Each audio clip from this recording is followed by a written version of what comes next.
Baiklah pemirsa, selamat pagi. Kami YouTuber Mitra Pendidikan.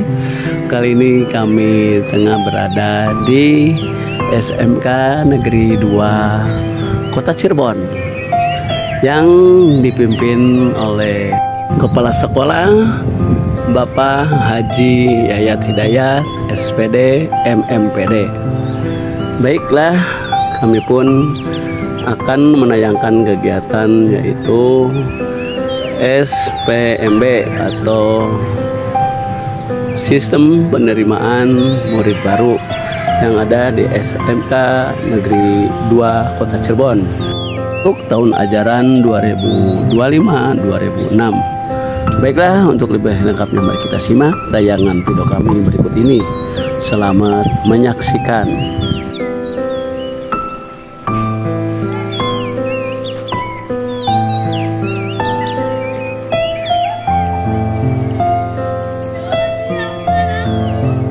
Oke Bu, assalamualaikum warahmatullahi wabarakatuh. Seperti biasa kami YouTuber Mitra Pendidikan ingin menanyakan tentang yaitu SPMB atau Sistem Penerimaan Murid Baru yang ada di SMK Negeri 2 Kota Cirebon tahun 2025 ya. Nah, sementara Ibu sebagai Ketua Panitia di acara penerimaan itu untuk berkenan menjelaskan. Oke, baik.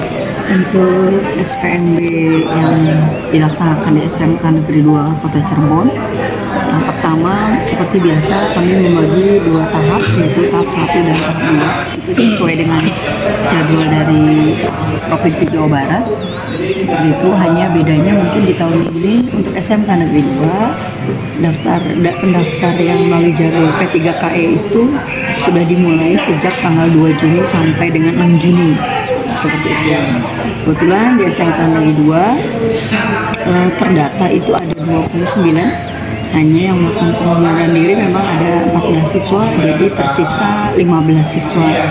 Adapun dari 15 siswa itu mereka memilih kompetensi keahlian atau jurusannya sesuai dengan keinginannya masing-masing dari semua jurusan yang ada di kami. Seperti itu kan.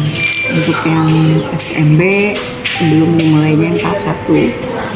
Dan untuk SPMB yang kita laksanakan saat ini sama, masih seperti yang provinsi jadwalkan. Kami terdapat jalur afirmasi, baik itu afirmasi KETEM, afirmasi PDBK, kemudian juga domisili terdekat, sama mutasi pemberian tugas orang tua atau jalur anak guru, dan satu lagi jalur prestasi persiapan kelas industri. Seperti itu. Nah, untuk jalur ekstrim ya Bu ya? Ya. Itu ada berapa persen yang tadi? Kalau untuk persentasenya tidak bisa kami presentasikan ya Pak, karena sistemnya kan kami menerima data. Kami menerima data dari provinsi seperti itu. Hanya kalau untuk berapa persennya itu nanti mengurangi untuk yang jalur afirmasi KETEM atau KETM seperti itu. Jadi itu dikurangi dari siswa yang sudah mendaftar di jalur yang melalui P3KE seperti itu kan. Jadi persentasenya belum bisa jumlahkan karena nanti beda lagi jumlahnya ketika di beda jurusannya masing-masing seperti itu. Ya kan yang sekarang kan ada ekstrim ya, ada SKTM, KSTM kan? Ya, yang KTM.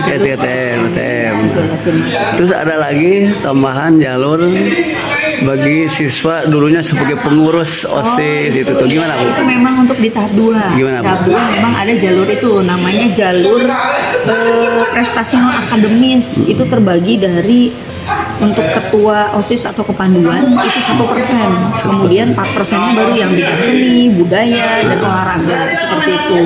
Nah, untuk yang betul memang ini jadi itu yang hal baru di SPMB tahun 2025 ini. Betul, yang untuk 1% itu yang ketua OSIS atau kepanduan memang itu jalur untuk anak-anak SMP yang dulunya dia menjabat sebagai ketua OSIS atau ketua pratama atau pratami ya, atau juga sebagai ketua pimpinan pasukan untuk putra dan putri di SMP-nya seperti itu.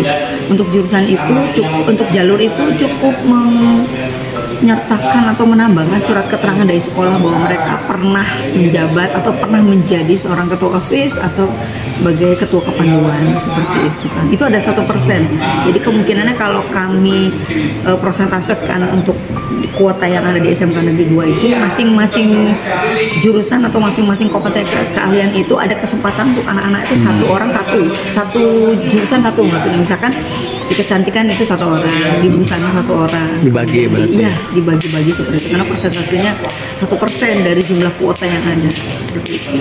Nah, untuk ekstrim sendiri nih bebas memilih. Iya, kalau yang untuk SU sendiri bebas milih karena itu program dari pemerintah. Ini kalau bahasa teman saya ini termasuk golden ticket ya, karena kan anaknya diutamakan untuk masuk, kemudian daftar ulang didulukan, kemudian untuk pemilihan jurusannya pun di anaknya memilih mau masuk ke jurusan mana seperti itu. Nah, untuk jalur rapot sendiri Bu, prestasi itu, Iya, jadi itu berapa sih nilai yang paling besar itu? Mungkin Pak, bukan paling besar, paling minimal mungkin. Minimal. Kalau berdasarkan pengalaman kami, terutama untuk yang kalau SMK itu ada 2 jalur ya Kang untuk yang raport. Jadi yang pertama itu jalur akademiknya persiapan kelas industri itu sejumlah 20% di tahap 1. Kemudian di tahap 2 itu prestasi akademiknya nilai raport 25%. Kalau saran saya untuk SMK Negeri 2 ketika milih jalur akademik yaitu yang persiapan kelas industri, sebaiknya memang yang nilai rapotnya rata-rata 85 itu oke lah masuk jalur itu. Itu berdasarkan pengalaman kami di tahun kemarin. Karena yang jalur persiapan kelas industri itu nilainya bagus-bagus seperti itu. Walaupun nggak menutup kemungkinan di jalur nilai rapot juga nilainya bagus juga, hanya lebih banyak itu nilai yang paling tinggi seperti itu. Kalau untuk jalur prestasi persiapan kelas industri. Jadi harapan apa nih di SPMB di tahun 2025? Oke, 2006 harapan saya kalau dari segi kepanitiaan teman-teman diberi kesehatan, terutama mungkin juga kelancaran kegiatannya semuanya, mulai dari para verifikatornya, kemudian teman-teman dari juga untuk tim tes khususnya seperti itu karena kami ada tim tes khusus, kemudian juga teman-teman yang lain mudah-mudahan dalam kondisi yang sehat dan selalu bahagia seperti itu, mudah-mudahan bisa berjalan dengan lancar seperti itu. Pasti ini anak-anak juga bisa menerima sesuai dengan harapan kita semua seperti itu. Oke Bunda, terima kasih penjelasan yang luar biasa. Wassalamualaikum warahmatullahi wabarakatuh. Waalaikumsalam.